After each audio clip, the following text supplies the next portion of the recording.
Hi, I'm Melissa.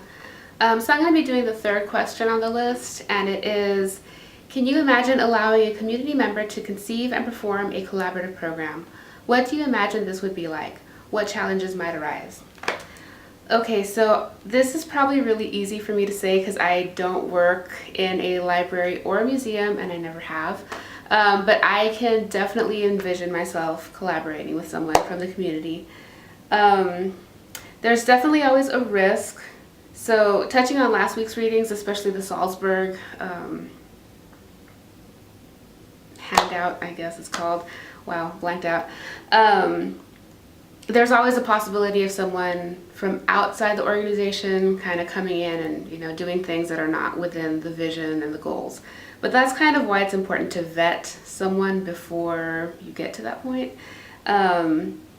Yeah, so this week's readings, especially the case studies in chapter 7, show why it's important to be truly collaborative, because some of them showed, something that works out great. Other ones showed something that's a complete nightmare. But yeah, Simon writes, constantly, good collaboration is based on communication and mutual trust. She also notes that there are 4 staff roles in collaborations. So project directors, community managers, instructors, and client representatives who all must work together. And yeah, Second Life case study, she showed that, once all those roles fell apart and it was left on one person, the whole thing just fell apart. So it's definitely important. It's always a risk. People aren't doing their part and things can just, go haywire from there, I guess.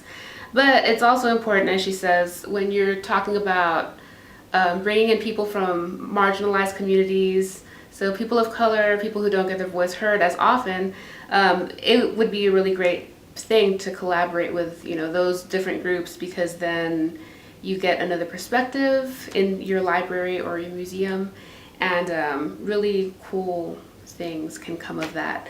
So I think personally that, the benefits outweigh other things that might happen, and you kind of have to prep a lot ahead of time. And I know things can always go wrong, but the more planning you do ahead of time, the more prep work, ensuring that you have a good team in place to begin with, I think that kind of eliminates some of the risks that might occur. Okay, bye.